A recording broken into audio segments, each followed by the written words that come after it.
Day 11 CareerBoost initiative by the Instride Pathways Youth Foundation kicked off with a new course series on cybersecurity, while we had two expert speakers share insights on their respective topics on SDGs. The sections were anchored by our moderator, Akin Success. Now, let's dive into the lectures. Good day, everyone. Welcome to the Cybersecurity Introduction to Cybersecurity course with Instride Pathways Youth Foundation. Now, my name is Inwa Daniel Inwa. I go with by Peregrine Jetcar online.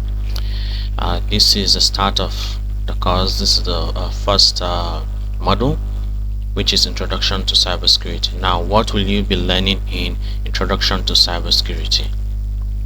You'll be learning, or the objective or the goal for you here in this part of the module is for you to understand the basics of cybersecurity, the basic concepts of cybersecurity, and why it matters, the importance it has in today's world. Some decades ago, cybersecurity was not as important as it was today. It was not as important as it was in the 2000s. It was not as important as in the 2010s, but it is very important, very, very critical in 2024, 2025, 2026, in fact, the moment you keep increasing the years to come, the moment people keep advancing in technology, the moment people keep advancing on technology, on electronics, cybersecurity will keep becoming one of the most critical infrastructures, one of the most critical things you need to have, or people need to have. Now, what is cybersecurity? What we're going to cover is dealing with cybersecurity, what cybersecurity is, the importance, and then we're going to look at some key terms like threats and vulnerabilities. Also going to look at some real world examples of cybersecurity incidents that caused problems or caused some issues. Now, we're also going to do a bit of practical activity. We're going to discuss some scenarios in which you, the students, can identify potential threats like phishing emails, suspicious websites, which we'll also be looking at some days after today's topic. Now, I'm also going to introduce to you Kali Linux. But before that, what do you understand here? Please put it on the comment section there, on the live comment section there. What do you understand here? I'll tell you what I understand by it before we go to the practicals today. Now, what is cybersecurity? Cybersecurity is just the protection of anything related to computer, anything related to electronics, anything related to anything that has a motherboard that can compute and can connect to a network.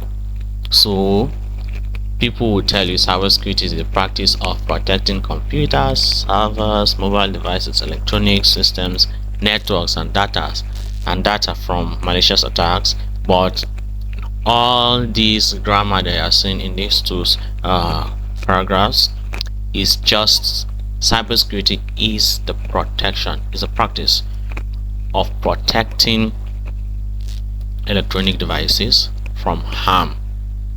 That's just the short definition. But then if you are to go into details, you can say cybersecurity is also the protection of anything that has to do with internet related devices, or anything that is connected to the system, or any system, such as the hardware, the software, and the data from any kind of threats, whether cyber or physical, from any kind of harm. So now, anything, when I say electronics, I don't mean, let's just say your your analog fan, your analog or anything that is digital, anything that can connect to a network. That's what you are trying to protect. And also the infrastructure, the physical device, and also the physical building and everything that entails to it. It's also is often referred to as IT security or CSEC, cybersecurity, or IT sec, or electronic security, or even information security.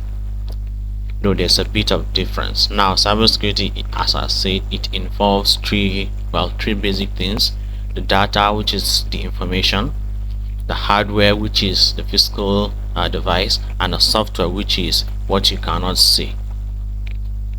Now, I'll just give you an example. Compare the cybersecurity as a security system for a house. Just like you lock your door with a key, either a digital key or digital lock, or a physical key, and you lock your windows with the same protection measures from burglars, from any thieves that might come into your house. Cybersecurity also is just locking a safe space, or locking a specific space from people's view, or blocking them from entering, or blocking them from destroying, or blocking them from interfering with the activities in a certain region. Is to protect your firewalls. And you protect the data, you protect the information, you protect the assets from criminals, cyber criminals. Now, what's the importance? I'll just give you three importance of cybersecurity. I need you to put more importance after we finish the slides. We're going to go into practicals. You need to tell me the importance of cybersecurity after we finish the slides here. Now, I'm going to just give you three. Cybersecurity helps in protecting the sensitive information, sensitive data stored digitally. As we know, or for some of you who don't know, that the data that is being stored on the net, on certain devices, on certain databases, keep increasing. They do not reduce, they keep increasing. So there is more and more sensitive information to be kept. So cybersecurity helps in keeping those information safe. Cybersecurity also protects any kind of financial data, it also protects any kind of business data, also protects, and the most important one, personal data. The next one is it helps to protect your Internet of Things devices. It also helps to curb or secure this your Internet of Things device. Internet of Things devices, you can tell me Internet of Things devices, your smartwatch, your smart fan, your smart, anything that is smart. Maybe your Bluetooth devices, when you are going out, is an Internet of Things device. So it helps in protecting it. Now, in a nutshell, the importance of cybersecurity is just protecting your devices. When I mean your devices, now throughout this course, when I mention your devices or devices, I mean anything except I say anything specific. But when I mean devices, I mean your phones, your computers, your databases, your servers, even yourself, the information about you. That is a device. Now, there are some examples that I'm going to give. There's a WannaCry ransomware attack which happened in 2017. WannaCry is still being used even as of today. Even as of the day you are listening to this recording. It's the ransomware affected over 150 countries. So almost most of the countries in the world, and it affected thousands of the computers, and it targeted outdated systems with outdated security patches. I'm going to explain this, the WannaCry ransomware attack, in details later. It also encrypted the user files, and people had to people they had to give money or give cryptocurrencies to pay the ransomware cyber criminals, uh, for them to get a key, for them to get something to unlock their computer.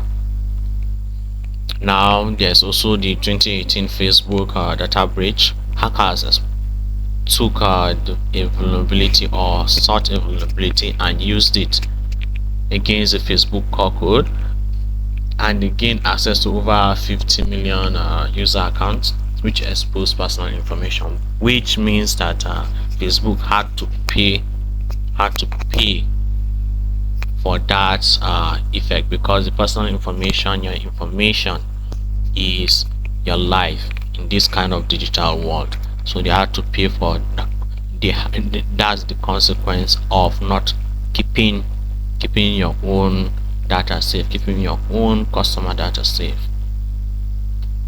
Now there are some terminologies I'm going to go through with you. As I said before, a threat is a potential danger. A threat is a danger that has not come yet, but it's a possibility that is going to come, and it could exploit any kind of opening, any kind of loophole. That vulnerability you see here is loophole to breach any kind of security system. Now it's just like a burglar trying to break into your house.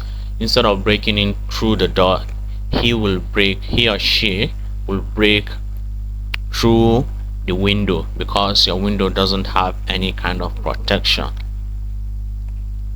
Also, vulnerability is a weakness in a system, a weakness in a protection system, a weakness in any kind of system that can be exploited, that can be sought out by a threat. Now a threat we're talking about by a cyber criminal. Just look at a broken window or an unlocked door is a vulnerability. A broken window, a broken door, an unlocked window, an unlocked door. Now when we get to computers, I would say something like an unlocked phone, an unlocked computer. That is a vulnerability. Now the risk is the likelihood, of that a vulnerability will be exploited by a threat, which will also result in damage. And the explanation I can give you in the physical world is that this is the chance that a burglar will definitely look for this loophole and will break into your house to steal something, or to do unspeakable things in your house, either plant a bomb or something, or anything, plant a camera to be looking at you when he is not, when you are at home and he is somewhere far away. Also, now an attack vector is a part. An attack vector is a part in which an attacker tries to use that loophole, or tries to enter and attack you, tries to look for your weakness. As you can see here, an attack vector is a method or part used by attackers to gain unauthorized access. An attack vector can be an email, it can be through your social media accounts, which is termed social engineering. It can also be through physical means. Someone can just, when you're using your computer somewhere, either in a public space, in a cafe, or maybe in your office, someone can plug in a dongle. When I mean a dongle, anything from flash drive to external USB, flash drive, external USB, external drive, to install a virus or a backdoor, on your computer, rootkit or malware, any. Now the physical explanation here is that the burglar might come in through the door, yeah, a window, or the garage if you have a garage. He might also come through, yeah, he might also come through the roofs, in which special operations soldiers use, special force soldiers use, through the instead of through the door or through the window, they come through the roof or through underground. So just any kind of place that the attacker will find to enter your compound, to enter your domain, that is what is called attack vector. Now a data breach is an incident in which information has been accessed without any kind of without proper authorization. So any kind of access without authorization. I wanted to say any kind of data breach because I'm already used to that terminology. Any kind of data breach is when someone gets, if you hear there's a data breach somewhere, it's been a while that I've not heard of data breach. Almost every day, blessed day, almost every blessed week, I must hear about a data breach somewhere, somehow, somewhere on this earth, even in space, that someone's database have been hacked, there have been a data breach or so. So data breach is an incident in which information is being accessed or has been accessed without any kind of without proper authorization. Now this is a cybersecurity landscape. I'm going to go through the cybersecurity landscape with you in our last class. In the last class that we're going to have with you. So now, while the cybersecurity landscape just tries to show you everything cybersecurity has to do with. Okay, good. Now we're going to talk about from this framework. We're going to start clockwise from the frameworks. There is the NIST framework, ISO IEC framework, COVID framework, SANS, CSC framework. We also have physical security. Physical security is also part of cybersecurity. I also told you this. I have mentioned it earlier.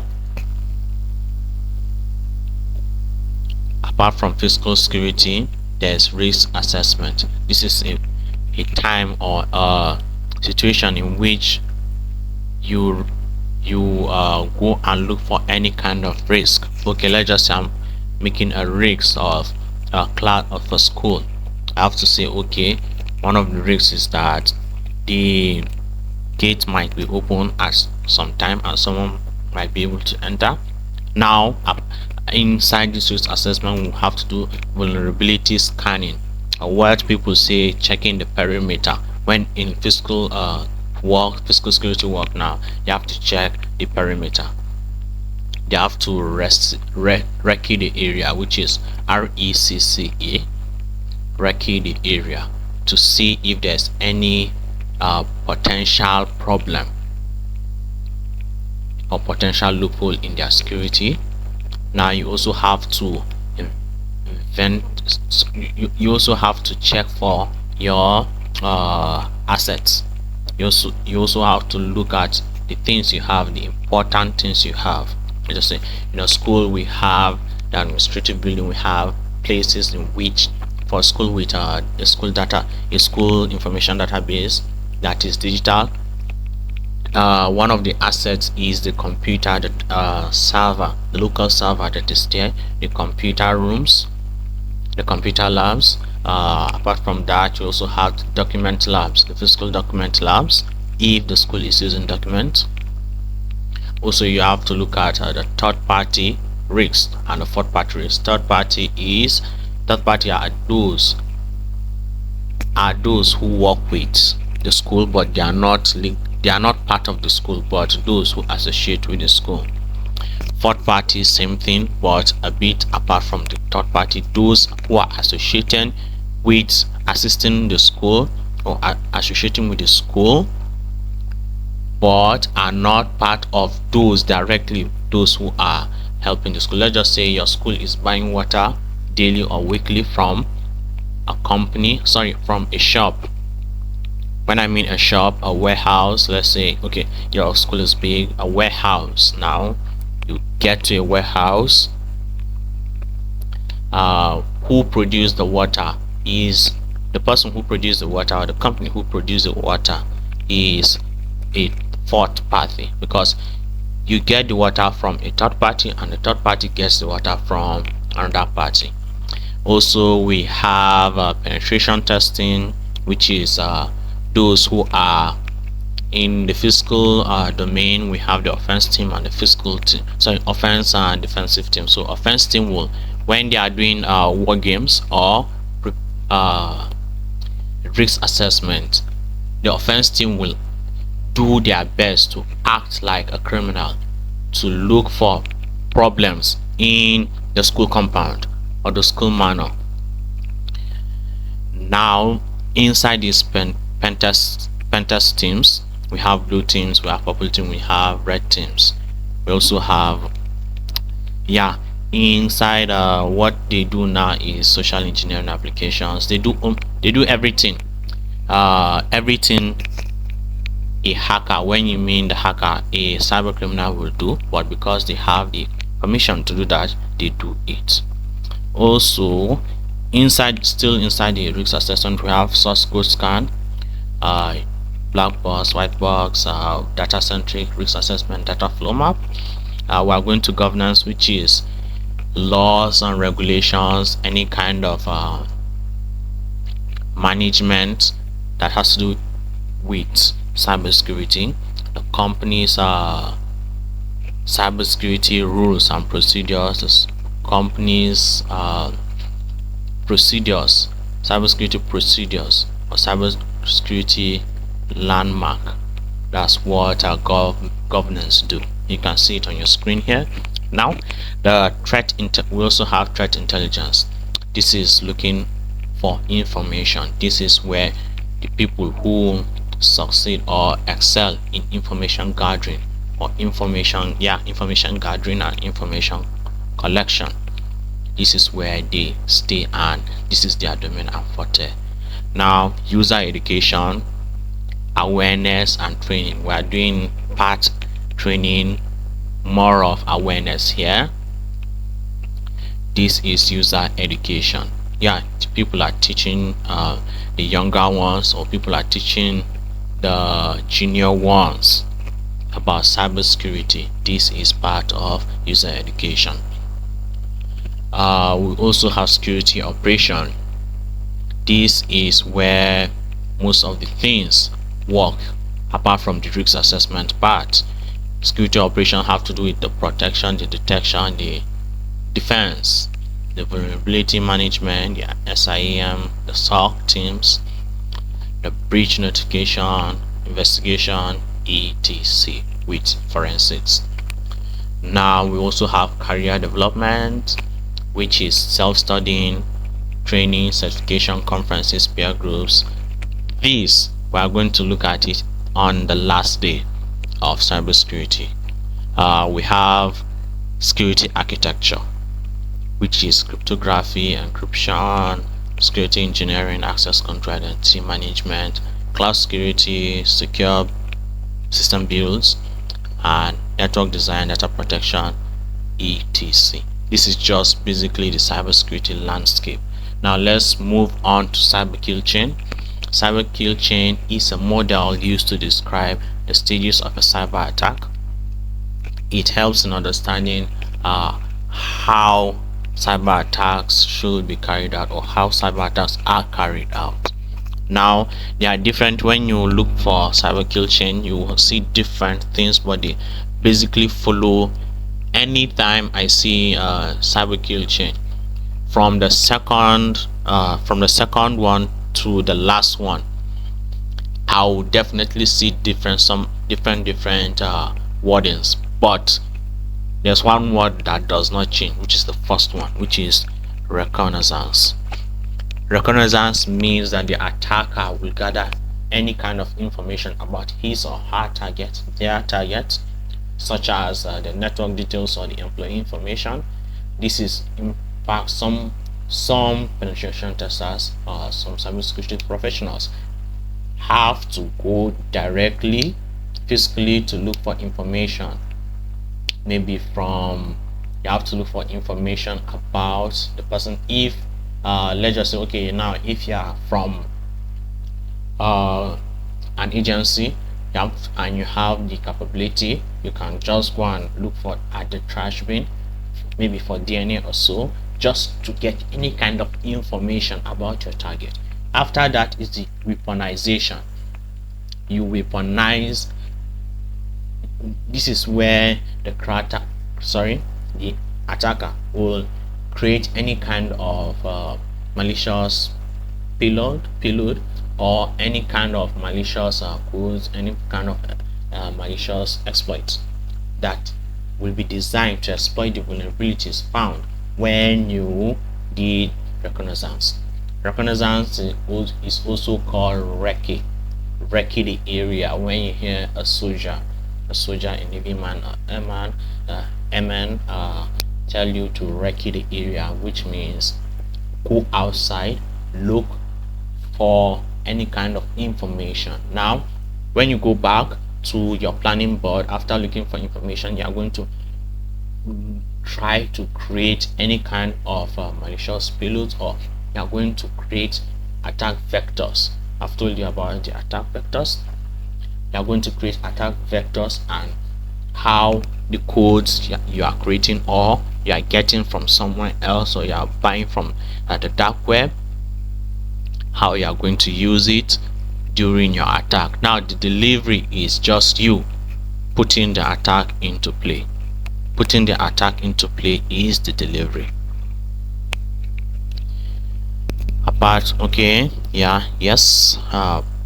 Sending, the attacker will send the weapon payload to the target, sometimes via email, sometimes physically. When I told you before, you use a dongle or a flash drive or anything that can be plugged into the system. You can use Bluetooth, you can use Wi-Fi, you can use any kind of method. You can even use radio signals to attack, which is one of the ways you can attack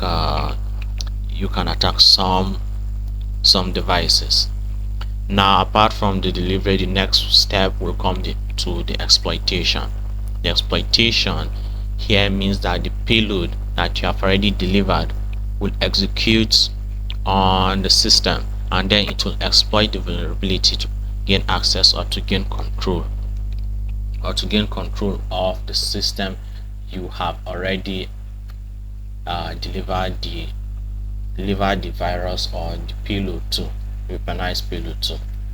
Now the next is the installation. The payload itself, the payload will either install itself on the system, or the attacker will install the payload on the system.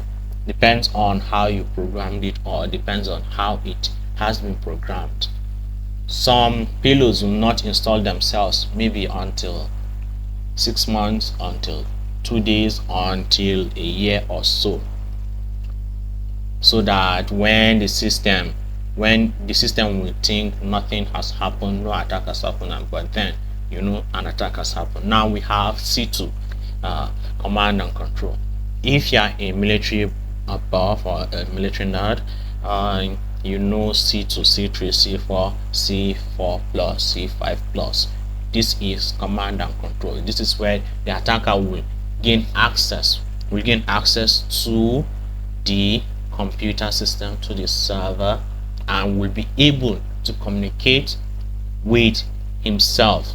When I mean communicate with himself, he'll be able to communicate from the payload, will be able to communicate with the owner of the payload attacker or the payload inside inserter.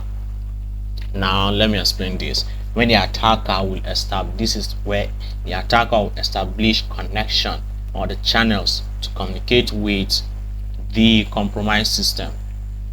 The next is the last, which is actions on objective. The attacker will perform any kind of intended action such as the data theft, system disruption, or any further exploitation technique. Other things inside this action on objectives is also exfiltration. Exfiltration is the act of tactically leaving an area when it comes to physical, even cybersecurity too. Now here is just a bit of your information. You can see here that in the last person in the middle you have your you and your assets, your information, which is your identity, yourself, you as a person, then your security measures. As you can see, the security measures are broken because most, well, I won't say most, but almost some security measures are not fallible. They have issues. Firewalls, the passkeys integration, the cloud security, antivirus, your encryption, your password management, and your server security. Now the ones that are really attacking you, the threat actors, that's what people call them, threat actors, physical and cyber security. They call them physical actors. Now we have surveillance, mass surveillance, viruses, ads, which is advertisements, ransomware, social engineering, targeted surveillance. We'll get to know them more. Now your possible enemies, your own state, your own country can be your enemy. Hackers can be your enemy. Any kind of hacker, whether black hat or white hat. The company competitors, let's say any kind of company. I won't mention a company per se, but any food company plus another food company are competing. You can hire hackers to attack the other adversary so that they will get an edge in business. Spies, colleagues and professionals, these are the inner threats. Also spies, yes, spies also use cyber security to do their own, much like cyber security knowledge, to do their own, in quote, operations. In fact, for most of you that have been hearing news for the past more than 6-7 years, Russia have been using, not just Russia have been on the news by using a cyber criminals or using cyber attacks. But then it's not just them. United States also do that. Almost every country, no country should not be able to do that, should not be able to use cybersecurity knowledge, knowledge to attack their adversaries or to attack any other country. I can tell you personally, yes, countries use it. Every country should use it. Now we have the basic elements of cybersecurity, which is CiAY, not the CIA of Central Intelligence Agency, the external spy organization of United States, no, but CiAY, the basic element of cybersecurity.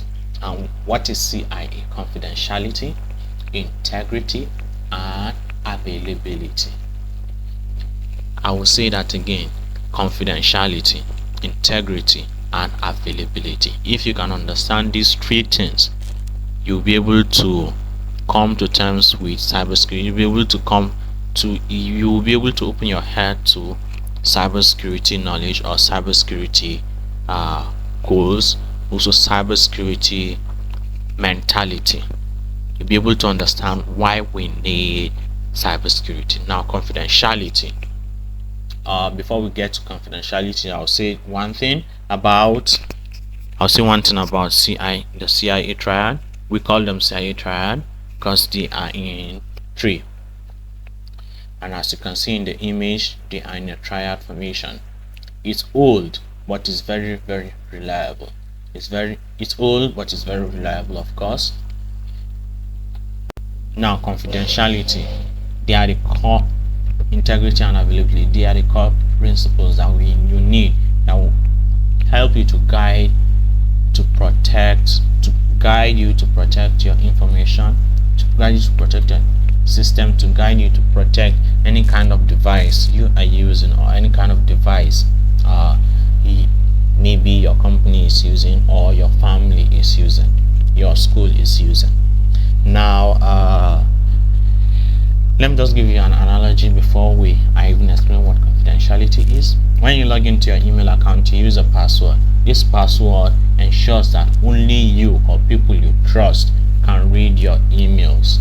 Not even the owner of the email company will be able to read it because of encryption, but you who have the password will be the only one to be able to read it.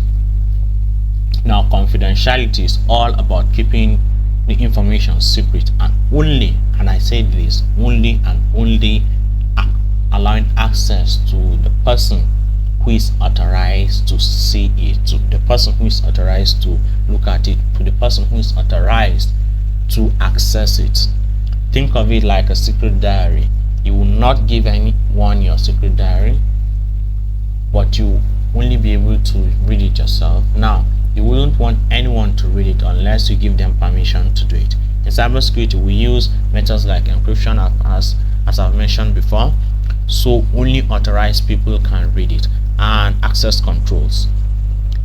Those who are listening very well and looking at the cybersecurity domain picture will be able to see that we mention access control there, which involves password, your biometrics, scans, to keep data confidential. Now, some of these access controls might not just be your password, your biometric scans, your eye scan, your fingerprint scan, your blood scan, DNA, your DNA integrator or DNA scan. Also, it might also be anything that has to do with your biomass or your biological metric scan. This is what a biometric scan is.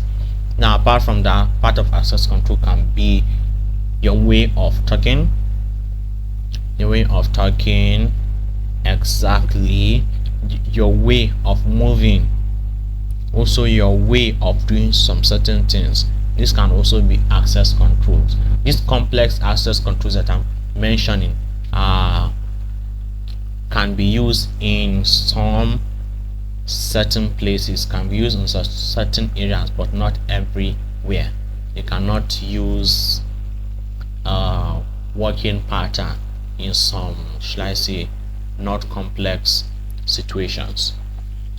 The next we'll go to is integrity. Integrity is ensuring that the information that has been stored, has not been changed. The information that has been stored is accurate and it has not been tampered with at all.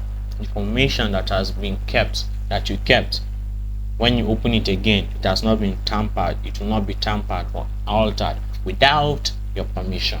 That is integrity.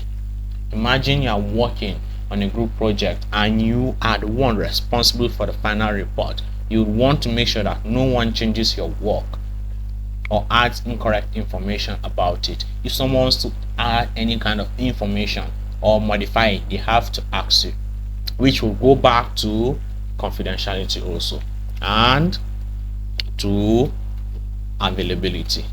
Now, in cybersecurity, integrity is very crucial and is maintained using various methods like hashing and also access controls. Hashing is a method in which you can check if the data has been altered.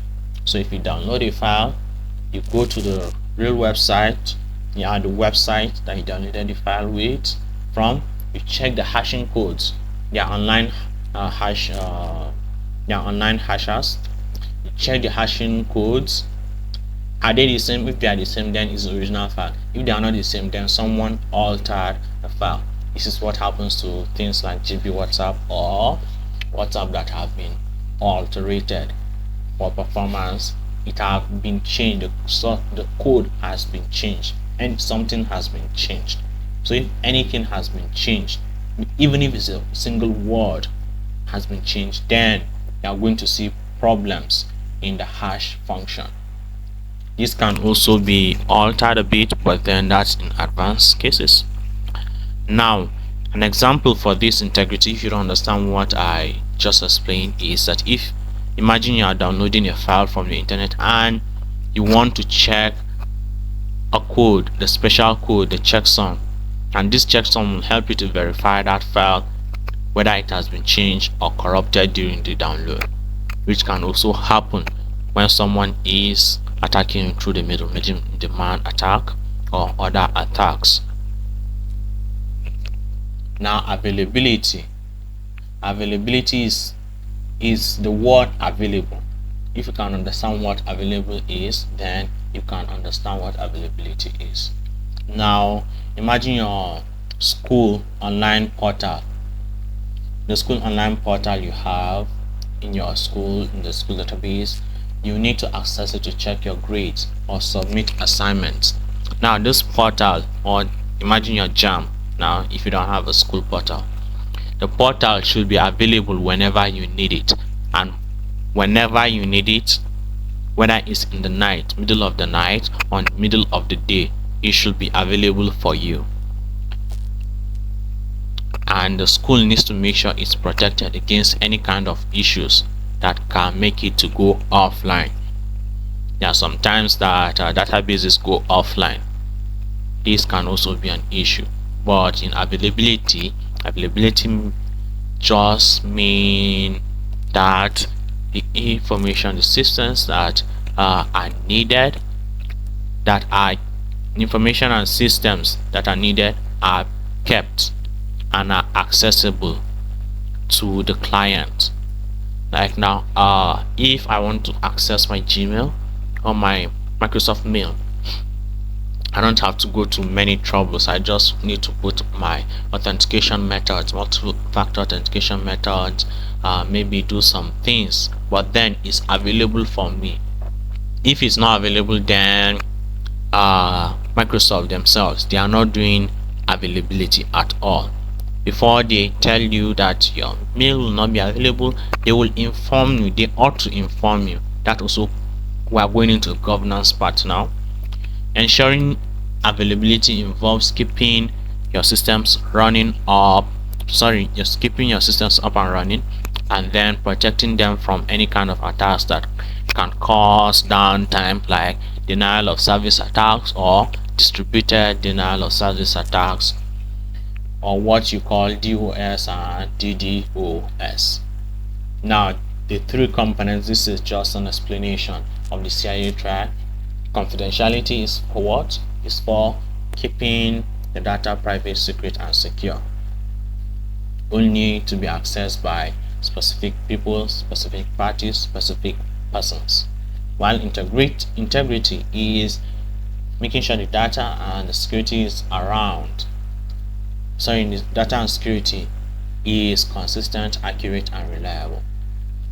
These three words should be in your definition of integrity, or should consist of your definition.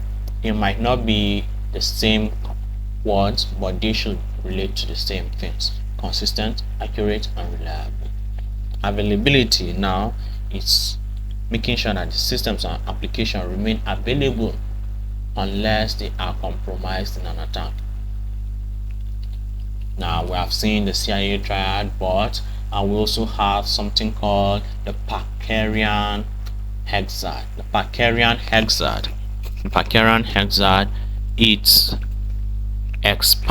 an expansion of the CiAY triad.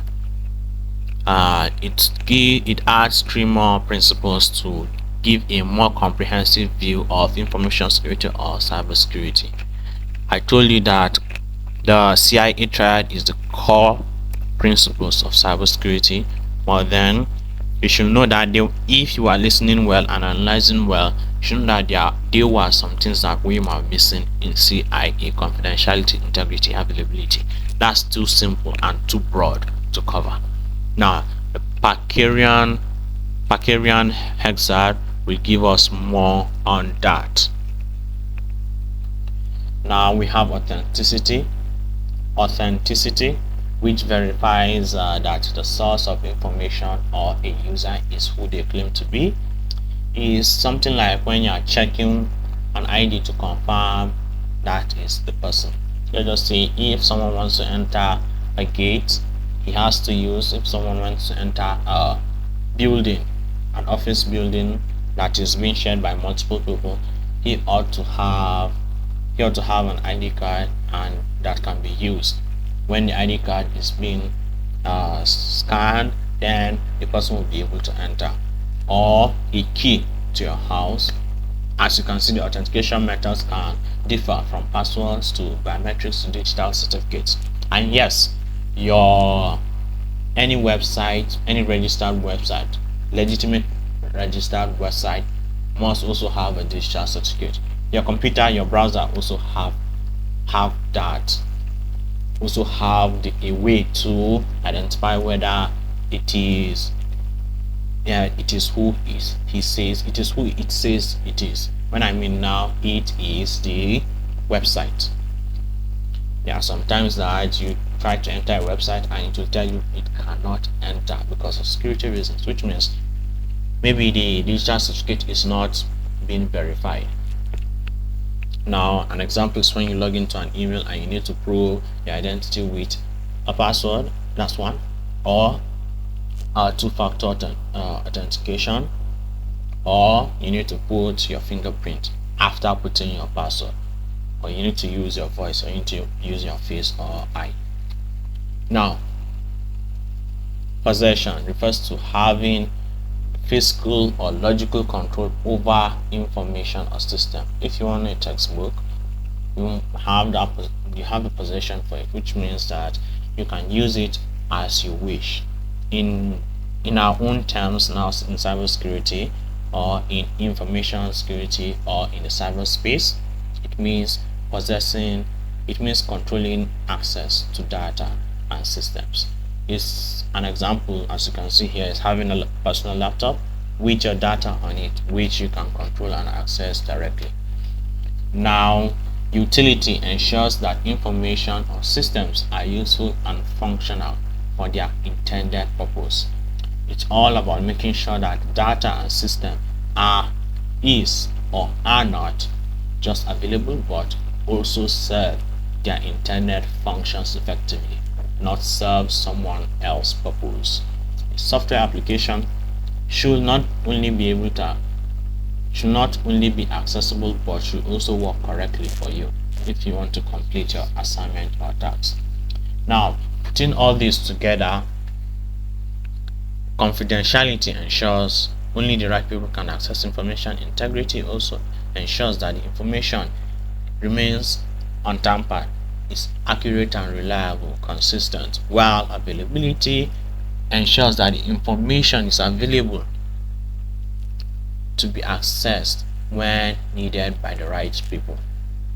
Now, these principles have been kept, and understanding has been kept essential for information keeping and ensuring that systems work correctly. Understanding and applying CiAY helps protect data from unauthorized access, accidental alterations, and system outages for people. Now, the Pacarian hexad adds the depth to the traditional CiAY, which includes authenticity, possession, and utility. If we are keeping it all together, I've mentioned all these, while CiAY have explained that to you. Verifying the identity is authenticity, while possession is controlling access to the ownership or controlling ownership of the information. Utility is ensuring that this information that you have is useful and functional for the user. And we are done with our physical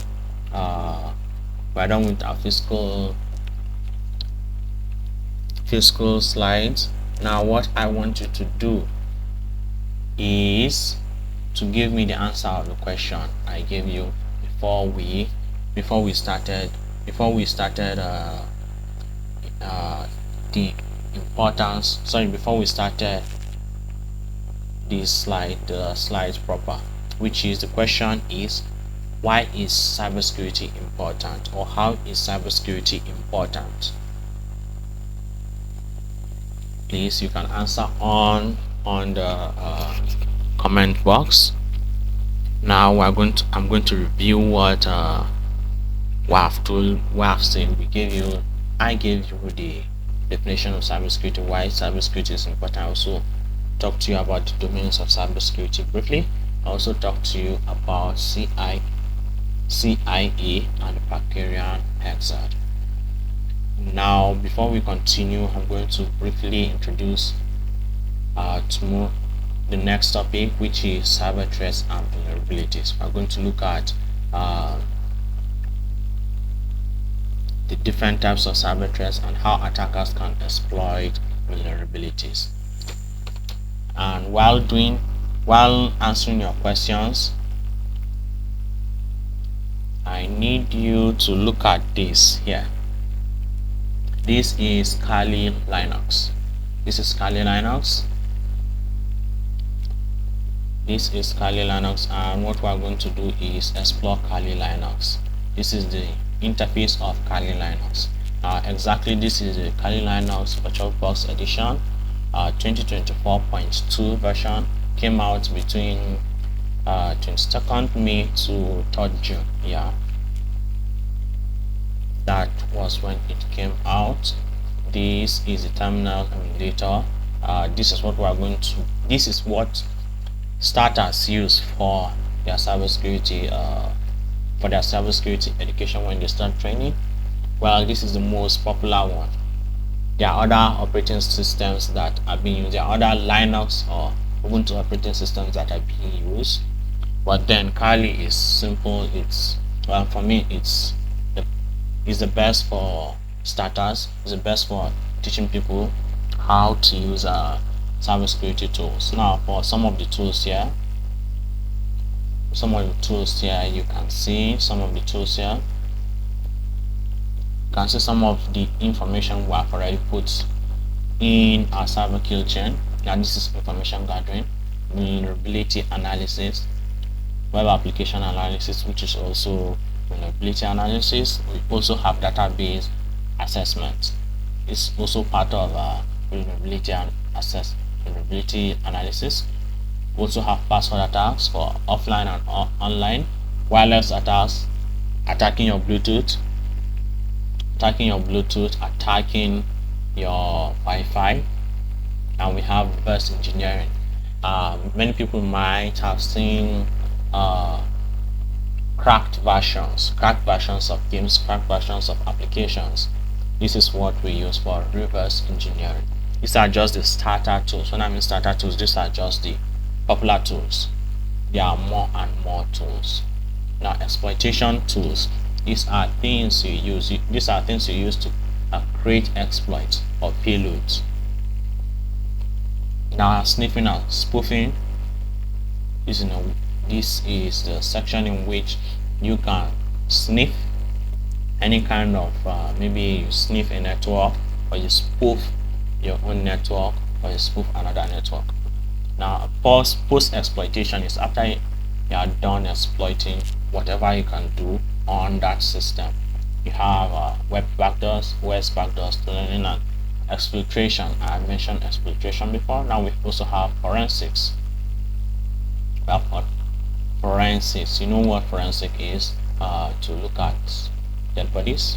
Yes, but now cyber forensic is looking at the system, looking at the computers, looking at your phone, looking at the information about what the attacker has done to your phone, or what the attacker might have done to your phone report your devices. Now these are reporting tools. Reporting tools are very important because when we do everything here, we have to report to the people who employ us. Cherry Tree is being used for reporting. Multigo is also being used for reporting. Well, Record My Desktop can record the desktop, but I'm using an external, I'm using Windows for recording using OBS, so I'm recording like this. So to record, to see the management, or to see the cybersecurity professionals, people record it for them and then they send it to them. This is the place, this is a problem we had, so they send it. This just for reporting. Now these social engineering tools. Social engineering tools are tools that are being used to infiltrate your social media handles. Facebook being attacked, email being attacked. This is your forte. And there are also system services and other services. This is just basic of this is just the basics of the applications. When I mean the basics, yes, I've added some things that are not on, that do not come with Kali Linux VirtualBox, but you can also employ it like that. Now there are some commands you need to learn.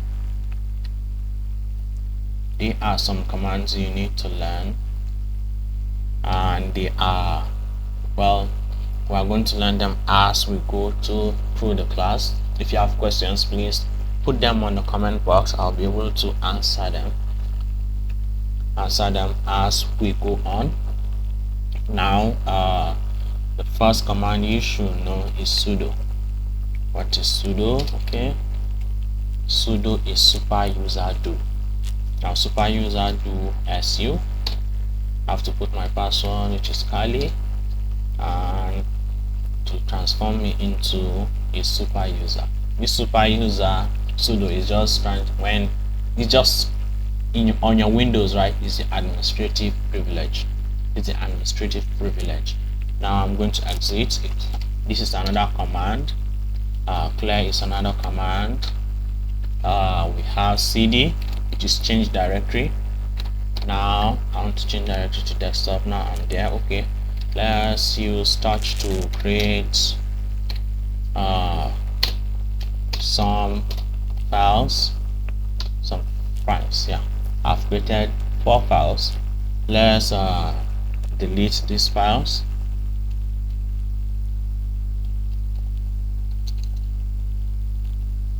rm 1 2 3 4, and they are gone. This rm is to remove and is to permanently remove, not to put it inside the trash, so be careful as you use it.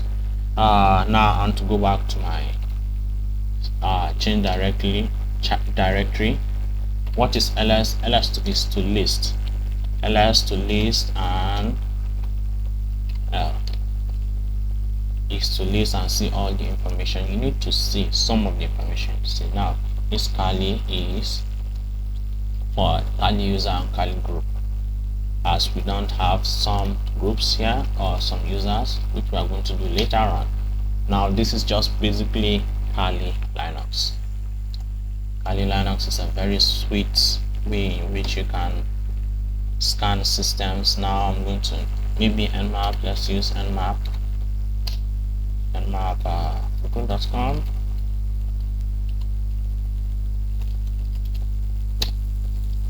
Starting nmap. Just going to do a basic scan, and I might have, yeah, I made a mistake without putting VirBox v is to see what we are doing. Now we are done with this class. Thank you for attending the class.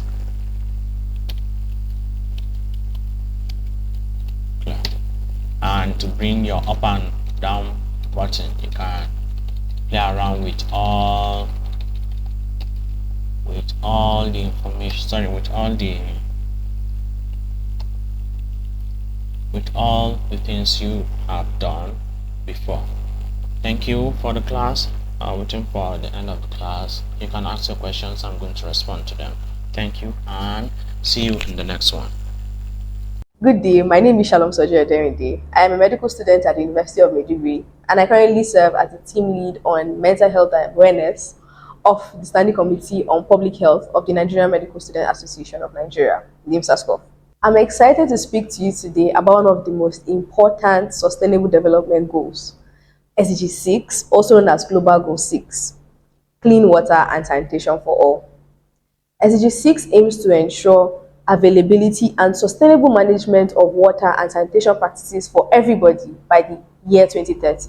SDG-6 really aims to ensure that everyone has access to clean water and sanitation. I would explain why this is important in a bit. Let's understand what SDG-6 is. So what is SDG-6? SDG-6 aims to target 5 important aspects, and they include 1. Universal access to safe and affordable drinking water. 2. Access to adequate and equitable sanitation and hygiene for all.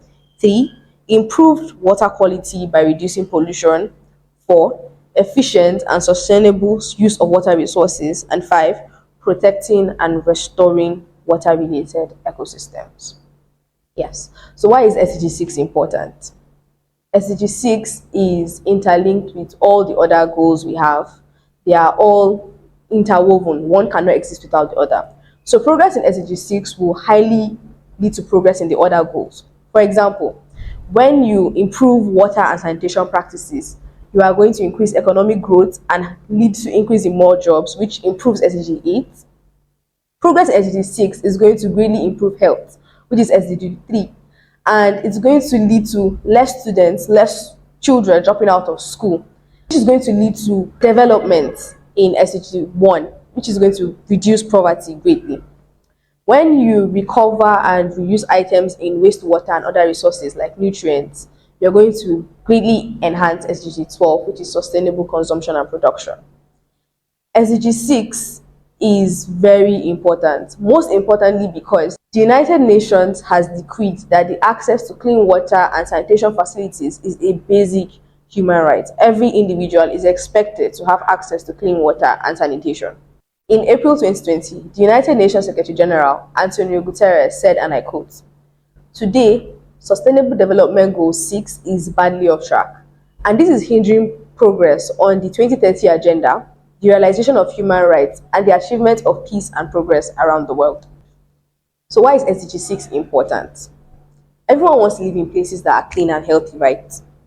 So imagine what it would be like if everyone does not live in places that are clean and healthy. It would be catastrophic for our health and our environment in general. For instance, when water is affected, it leads to waterborne diseases like cholera and diarrhea, which greatly affects human health. When there is no access to clean water and sanitation, it decreases economic growth because investors and other people would not want to stay in places that are dirty. When there isn't access to clean water and sanitation practices, it leads to children, kids especially, female children dropping out of school. For example, in India, we have cases of girls dropping out of school because there's no access to there's no access to proper sanitation practices and facilities, especially during their menstrual cycles. When we do not have access to clean water and sanitation, we greatly affect our environment. We have water pollution, we have soil contamination, and it generally affects the ecosystem at large, which can lead to animal deaths and a lot of other things. Having known how important SDG-6 is, as individuals, those are some of the roles you can play. First of all, you can reduce water wastage. So for instance, when brushing your teeth, you can turn off the tap, you can fix leaking pipes, you don't need to waste water when watering plants. Yes, the earth is over 70% water, but this water is unevenly distributed around the world and only a small percentage of it is safe for drinking. So let's reduce, wasting water. We can also reduce wastage. Spending money on things we do not need can affect our wallets and greatly impact our environment, as we are going to lead to more waste accumulation. So when we buy things we need, we are sending a message to producers to produce lesser items, and this will greatly have an effect on the environment, as we would have less waste and pollution. As individuals, we can also be the change we want to see. You can start an initiative or you can join an already existing one. So in 2020, I founded the Clean Space Project, and it stemmed from the Millennium Fellowship. Under this project, we were targeting the behavioral change of people towards proper sanitation practices, and we were able to reach out to about 1,000 persons to teach them about proper waste disposal management systems. So you can do the same. You can join an existing community or you can create one. As individuals, we can also ensure that we use eco-friendly products in our day-to-day lives. We can make changes to our little things when we go shopping. We can also reuse items. Don't be quick to throw away things. Don't be quick to add to the waste we have in the environment. You can get creative. Come up with, DIY projects that you can use to beautify your environment and just, make the environment a more beautiful place. As communities, what can we do? So as a community, you can come together to encourage water conservation projects, and you can engage in cleanup projects. You can decide where to burn waste, where to gather waste, and ensure that it's not going to affect water channels, especially. As a community, you can also advocate for policies that lead to access to clean water and sanitation. This would greatly improve progress on SDG 6.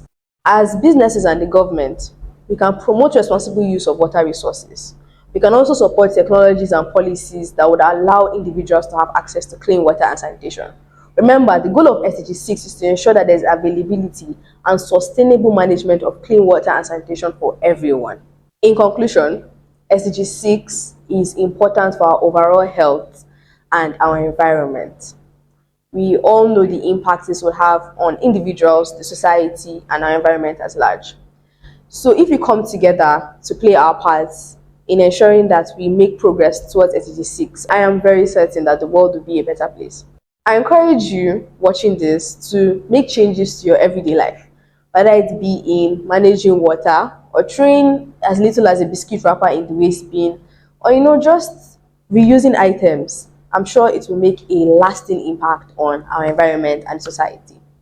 Thank you very much for listening. I'll be very happy to answer any questions you have. You can connect with me on all my socials at shalom_soji, and you can contact me via my email at shalomsoji03@gmail.com. Thank you very much. Hello, everyone. Nice to have you here. My name is Oluwatobi Oni, and I'll be bringing this session to you on SDG 3. And before I start, I would like to thank the hosts and facilitator of this platform, InStride Pathways. I say thank you for the honor and opportunity to educate people on SDG 3 and tell them how to get involved in SDG 3. So before I delve into this, I would like to talk a bit more about myself. So as I said, my name is Oluwatobi Oni, and I am Nigerian. I'm from Nigeria. I am a pharmacist from Nigeria, and I practiced pharmacy in Nigeria for about 4 to 5 years before I moved to the UK, and now I live in Scotland, UK, and as also working as a health data scientist. So health is something that I am really, really passionate about. I'm very passionate about health and well-being, which is why I've always strived to push forward SDG 3 agenda, to tell people, educate people about SDG 3 and teach them how they can get involved. And I also personally get involved. I mean, it's one of my personal and professional goals to forward SDG 3. So, which is why I'll be speaking on SDG 3 today. So, without further ado, so I'll get into it. So, SDG 3 is good health and well-being, and the goal of SDG 3 basically is to ensure healthy lives, to ensure healthy lives, and to promote the well-being of people of all ages, like no matter where you are living in the world. So the goal of SDG 3 is to ensure that people live good, quality, healthy life, no matter where you are in the world, to make sure that people have access to good health, access to health facilities, access to quality medicines, things like that, and to make sure that things like diseases are curbed and they are not spreading. So good health and well-being basically is SDG 3. And one of the reasons why I'm passionate about SDG 3 is because it is a fundamental sustainable development goal, which I like to consider it as being a backbone for the SDGs, and that's because it is related to all other SDGs. Some way, somehow, it SDG 3 ties into all other SDGs, which is one of the reasons why I'm very passionate about improving this. So let me say, for example, SDG 4, which is on quality education. Quality education, I mean, you want people to be educated to perform better, to perform soundly academically.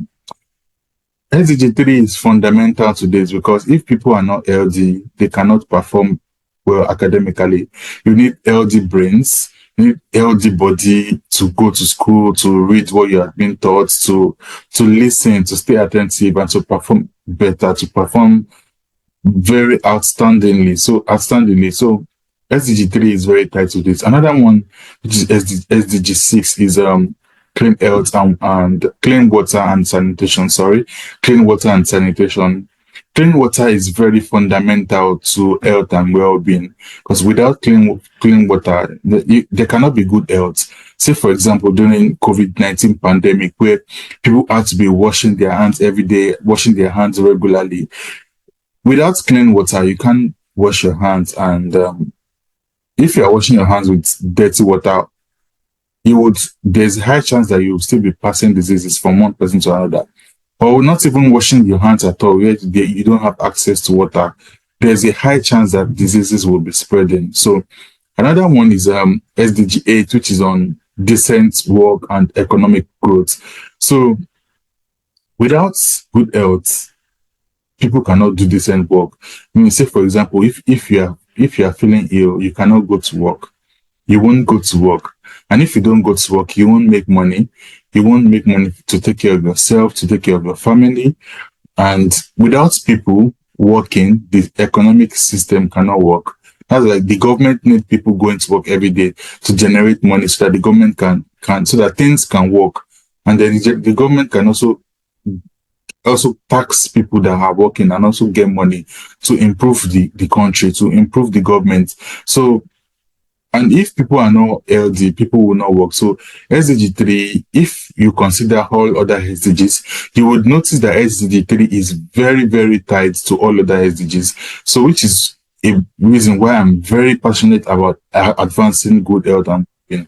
To make sure that no matter where you are in Nigeria, in Africa, and even in low to medium communities all over the world, to make sure that people get access to good health. They get access to good health, and which is why I'm very passionate about this and why I'm bringing it to you. So, as I've stated, SDG 3 is very important, and it is very important for young people to get involved in SDG 3, like right now, much more than before. So, say for example, Nigeria. So, Nigeria actually has a growing population, a youthful population, and then where you have youths, a lot of youths, then they have power to make changes, power to do things, power to change the country, power to make sure that future generations live quality, better life. So this is the time to get active in SDG 3 and to get active in SDG 3. And as I've stated before, SDG 3 is tied to other SDGs. And because of this, we need collaborative efforts. We need people joining hands together to push forward SDG 3. And no matter, I stated earlier that I am a pharmacist, but no matter what the cost that you put it, you are able to push forward SDG 3. Say, for example, let's say you are a student in tech. We need people that can develop applications, health applications that contain information to educate people on health, so to reduce things like stigma. I mean, if people are much more educated, things like stigma that come along with diseases like HIV/AIDS, if they are not there, and people know better, then that is a way for you as a technology student to actually get involved in SDG 3. I mean, you can also be, if you are in things like data science or data analytics, that's a very good thing. Like for me, I am a health data scientist. So you are very welcome in health, because we need people that are able to like work with the data that we have on health and like analyze the data, generate insights that governments, hospitals, companies can use to build systems that make healthcare work, or even health data scientists that can generate forecasts based on the data that are available. So if you are in technology, this session is very, very important to you. Or say, for example, you are in business. Oh, that's very, very important. So say, for example, now business, or you are an entrepreneur and you want to go into entrepreneurship. You can consider setting up a social enterprise. So a social enterprise basically is a company that is not just solely for the money, but is also passionate about doing good, about putting some good in the world. Say, for example, now you have a business, and your business is created. The model of your business is created in such a way that it would it would bring it would generate money while also improving health. Say, for example, if you are someone that is licensed to practice some health profession, and you actually want to go into entrepreneurship. Say you create something like a delivery agency where people are able to like, or you work closely with things like hospitals, pharmacies, and people that are not able to go out to go and get their drugs. Imagine if we had something where people can just like get their drugs delivered to them. That way, you are delivering quality medicines to people, because if you have a brand that they can trust, the people patronize you, and then they get access to their drugs, and then you also get money. So you have built a model such a way that you can improve health, and also and you can also make money. Or even if it's something like volunteering, like there are a lot of health organizations out there in Nigeria, but they are very understaffed. I mean, they don't have the staff, the money, the resources to do what they want to do. So if you like volunteering, that's another opportunity for you to get involved. You can get involved through volunteering, and you can lend your hands, and you can improve the health of people. And say, for example, you are even you are a arts and humanities students, and say you are in comms, you are in media, and it's also a very good opportunity for you. During my service here in 2019 in Nigeria, I had the opportunity to function as an on-air personality, and I was actually on radio station talking about reproductive health and like things like that. If you are a comms student, or you are in communications, that's like an opportunity for you to go on air, to go on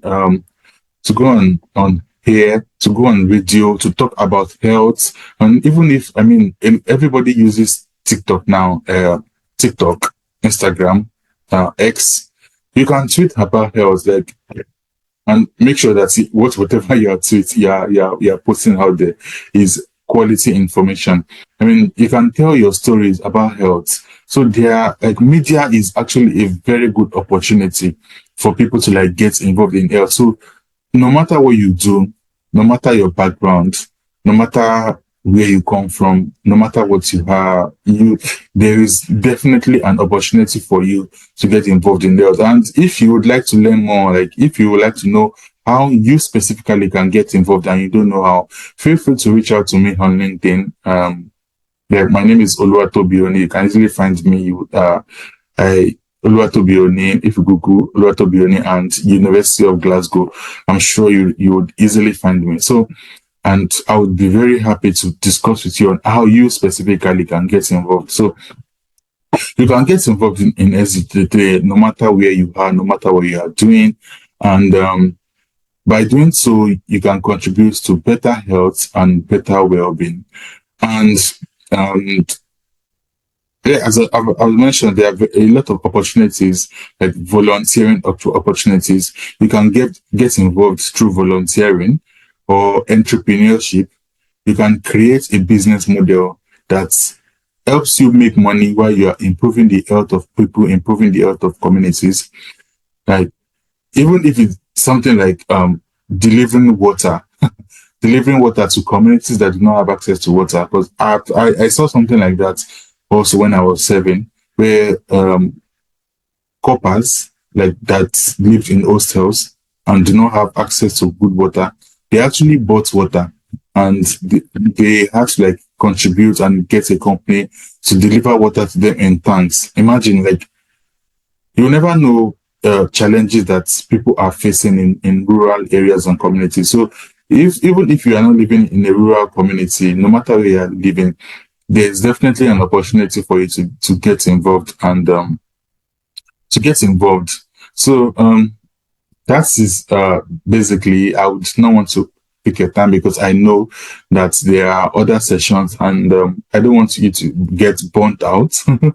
I don't want you to get burnt out, and I want you to also equally participate in other sessions. So I would like to bring my own part, I know very short, but I like to bring it to a close here, and just for you to say, like, there is an opportunity for you to get involved in good health and well-being, whether it's through volunteering, whether it's you through starting a project. In fact, you can decide to further your education in an health-centered field, but there is definitely an opportunity for you. And as I've stated, SDG 3 is tied and related to all other SDGs 3, other sustainable development goals. So achieving SDG 3 is actually a collaborative effort. So we need everybody. We need you. We need you. Like, there is power in number. So we need everybody. We need you to work together so that we can create a better Nigeria, a better Africa, a better world. So thank you for joining this session. Thank you for your time. Thank you for your attention. And I look forward to hearing back from you. And thank you. Bye.